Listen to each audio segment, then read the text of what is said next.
各位网友，大家好啊！玩书走天涯，走进历史，走出现实。又到了跟大家汇报玩书的这个从零到100万美金这个赚钱旅程啊！就在最近，玩书这个整个现金仓位接近40%，空仓，准备等待美股的再次的大跌机会再去建仓啊！那么为什么说这个要空仓呢？这个有什么风险呢？玩叔一直来谈的一个问题就是反对 AI 大模型。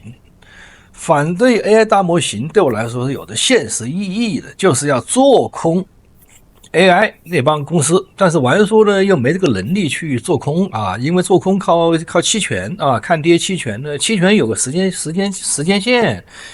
你是2个月、3个月，还是半年，还是多少？假是我的看空它，但是它半年之内没下跌呢，我也不知道，对不对？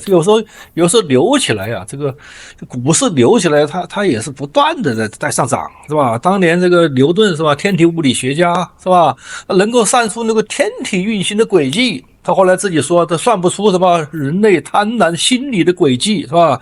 南海泡沫把他钱好多钱都搞进去了，是吧？牛顿是吧？大科学家这玩不过股市，咱们小老百姓那也不容易玩，对不对？所以呢，我们对 AI 这个基础建设拉动的这个供应链啊，是什么这个从什么芯片呐、从那个什么存储器呀这一路上涨，那今年这个上涨幅度尤其高啊！玩叔没有不敢跟啊，不敢跟。玩叔搞得 Adobe 的还下跌啊，好在现在目前 Adobe 回来一些，基本上这个玩叔的这个差距的弥补了啊。现在空仓40%，等待好机会，玩叔再咔嚓一票。比方说谷歌搞的300块以下，是吧？玩说又可以搞一点，是吧？什么巴菲特的 BRK.B 搞的那个是吧？400块钱以下，我又搞一点，对吧？送钱给我就收一点，不送钱不要，冒风险的事不干。所以玩出期权我也不瞎搞啊。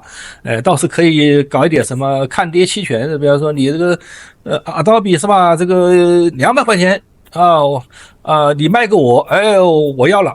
这个期权，看这期权，玩叔搞一点，增加我们的收益，对吧？那么这一次玩叔又看了一个重磅的报告，谁出的呢？就是日经指数啊，日经的指数大家知道吧？就是这个日本的一个这个专门发布这个指数的一家这个公司了啊。日经指数它发布什么东西呢？它通过调查发现啊，谷歌、Alphabet、微软、亚马逊、Meta 和 Oracle， 它拥有了1.65万亿美元的未出现在其资产负债表上的债务，高于他们目前正式报告的1.35亿美元啊这个债务哈。那么这些包括这个 GPU 的合同啊、数据中心的租赁呢和这个合资企业，那么在会计规则下啊，直到这个设施投入运营前都不算作债务。Meta 的隐藏债务达到了4200亿美元，是其报告债务的3倍。甲骨文 Oracle 的债务在4年内增长了30倍。这5家公司对日经的提出的这种意见拒绝置评，事实是吧？他不承认就承认，这就是隐形债务。日经啊审查了实际的申报文件，并为国际清算银行早在3月份就标志为隐职借贷的东西给出一个数字。这些公司在资产负债表外的欠款多于表内的，而会计准则允许他们在数据中心投入运营前保持这种状态，就是不这么公布，不把它列为显性债务，这是合法的、合规的。但也是意味着我们去查看季度收益的投资者看不到全貌的一半，就他看到的就是他全貌的一半都看不到，是吧？一个1.65万亿，一个1.35万亿嘛。这5家公司啊，其实有4家将未来的2周内公布收益。那么报告的债务的看起来可控啊，1.65万亿美元不会成为头条新闻。当这些数据中心开始运营时，那么租赁费用会一次性的进入会计账本啊。如果人工智能需求低于预期，那么这些设施啊将被减记，那么损失谁背呢？对不起，通过私人信贷和项目债券资助的投资者和持有人你就背了。这个风险敞口，玩说啊，这里跟大家讲一下啊，还是蛮高的啊，不要以为蛮低啊。为什么呢？因为你在报表上你看不到，你看报表，它债务可控啊，这个就当年这个中国疫情一样的啊，这个风险可控啊，可控之后全球啊买单是吧？所以我们做投资啊，咱们这点退休金的小钱啊不容易赚的不容易是吧？像玩叔是从0到100万美金是吧？2年多以前我记得是吧？那个时候是从零开始是吧？把家里的东西砸锅卖铁凑点钱是吧？开始投资这个美国股市，现在回顾起来看还收益可以啊。经过这个2年左右的运营，大概总共赚了将近50%啊。但是我认为50%年化呢，这个不可持续啊，30-40%我们努力还可以达到，因为巴菲特也就是过去50年也是搞到20%，对吧？那是股神级别，是吧？当然他现在目前的资金上万亿了，他往上再找30%，他是不可能的，他不可能的，他太大资金，他找不到标的，不像玩叔可以找标的，比方说找到一个好的 paper，各个咔嚓，赚个20%。是吧？Adobe 我们倒是啪赚个50-60是没问题的，对不对？我就这么搞，还可能把我这个资金呢往上翻一翻，是吧？但是呢，我们的风险敞口啊，玩叔既然做节目啊，跟各位关注我的这个朋友啊、网友啊交流，就是什么意思呢？你去买美国股市啊，他们很多东西他不说的，你像这个1.65万亿他不说的，他不在那个资产负债表里面。它是隐形的，什么时候买单呢？当它的这个 AI 的收益实现不了的时候，你买单。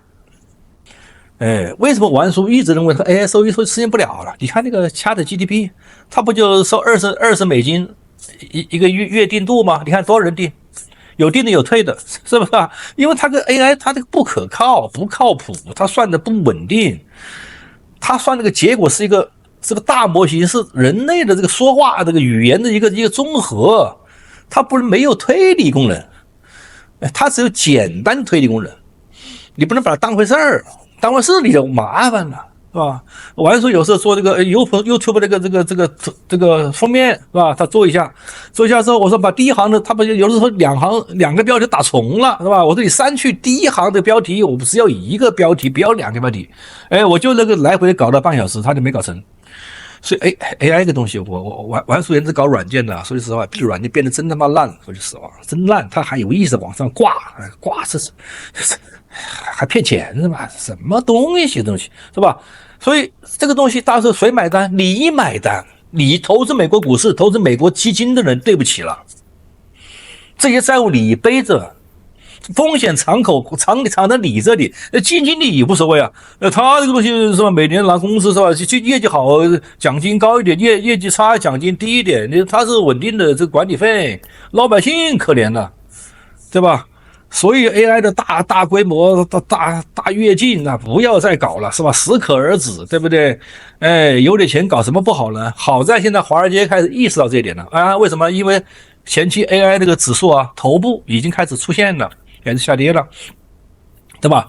所以呢，我们小老百姓啊，把自己钱袋子看准啊。说回来啊，说玩出这个从0到100万美金这个东西啊，我现在考虑呢，搞2年呢，搞这个40-50%。现在目前的总资金呢，这个接近3万美金，那还有剩下的这个，还有这个不到8年时间，把它变成100万，难度非常大，除非我每年赚50%，我想这也不可能，是吧？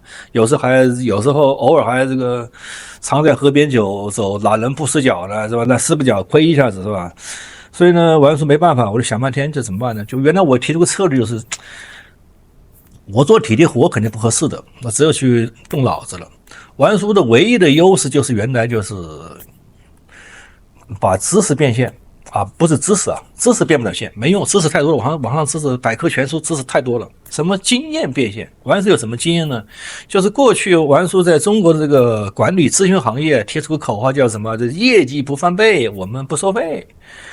玩叔有这个能耐不管是多大的企业，企业越大越好，小企业搞不定，而且他也出不起个钱，对吧？我们项目一说起来，动辄就上100万的这个咨询费用，是吧？你给我3个月，我把你业绩翻1倍。你只要给我指标，不管是利润指标、营业额指标还是什么，我把你翻1倍，人越多越好哈。完是去做的几件事，就是什么上下同心、上下同欲，是吧？然后群策群力，然后每月精进复盘，不断的去提升我们这个团队的学习能力。是吧？尤其在 AI 时代，你也不提升学习能力，那你肯定跟不上时代的。哎，3个月之后有效果。所以说我这个项目呢，在中国做的，当时还跟这个是建设银行、中国银行、工商银行都做过，都有成功的案例啊。玩书就像一个老中医一样的管理老中医啊。那有些企业家这个。你想自己实验是吧？自己去做3个月做不成，搞得你还灰头土脸的，是吧？这种情况我们也干过，有就在这个吉林什么建行干的时候，对面的中国银行发现建行的业绩好，他们中国银行也想搞，也类似的把我这个方法这表面东西偷过去学一下，搞一搞啊，开会啊，启动会啊，准备会啊，搞了之后呢，搞得下不了台。有时候学员提些问题的，你不知道怎么办，是吧？这个玩书没有经验啊，有管理经验啊，尤其管大团队啊，有这个经验，人越多越好。这套方法是来自于这个英国的这个雷格瑞文斯先生的行动学习，是吧？当年这个雷格瑞文斯用这个方法是把这个比利时政府的 GDP 给它翻了1倍，注意啊，把比利时政府的 GDP 翻了1倍，所以这方法是行之有效的。玩书呢也是偷师他们啊，把它学过来，然后自己融合贯通，搞了这套方法。所以这个方法呢，我想了半天就是能不能变现，但变现现在难度很大的，中国这个培训行业、管理行业基本上已经死翘翘了啊。那么其他行业有没有这个啊？很难啊！玩的现在就是叫什么姜太公钓鱼，愿者上钩的搞法。所以我在准备8月3号开直播啊，天天跟大家做这个人生辅导。这个人生辅导跟一般老百姓是普通人的辅导，是吧？这就免费算了，愿意给钱打赏点，没钱的混得比较差的就不用打赏，是吧？但是针对团队这块的玩书怎么样收钱啊？每个1小时$1000啊，这个管理咨询费啊，或者是这个有按着我接的话呢，$10万起啊，这个彩礼费啊不算啊，愿意搞的就可以搞，把你业绩翻1倍。所以呢，但是我这个目前的英语能力呢，只能针对这个华人群体来搞。英语方面，如果针对老外来讲，英语还是差了点但是用 AI 可能还帮助点，但是这方面能力还是不行啊。所以呢，这方面能力还不行但是实战经验还是有的。所以呢，这块能不能变现？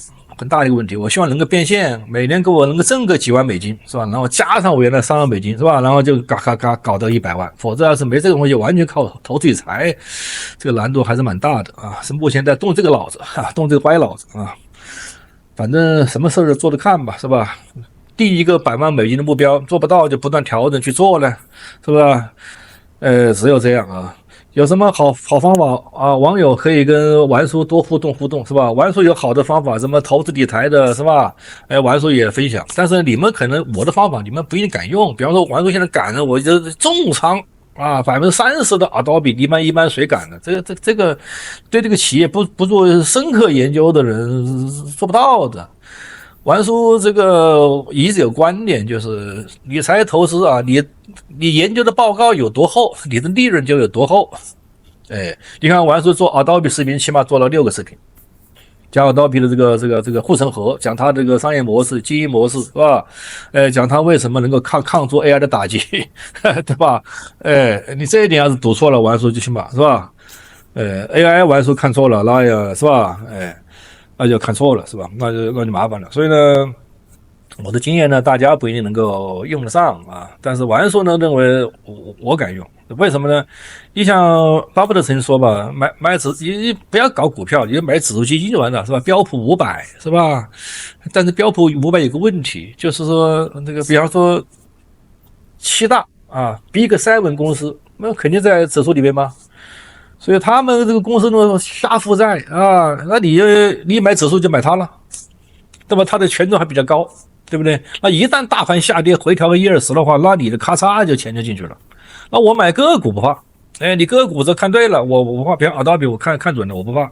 为什么呢？你这个是吧？它每年增长啊，有护城河，对不对？那我的赚钱像玩似的，它就赚钱了，是吧？这个东西我不怕，它是行业第一，对不对？玩书这个做股票有一个特点啊，就是我找的股票，第一是行业第一啊，细分行业起码是第一的，第二的不考虑。第二你护城河不厚啊。第二这第一行业第一，第二个就是什么呢？你过去业绩一直好，你不能有1年不好，有1年不好的咔嚓没戏了。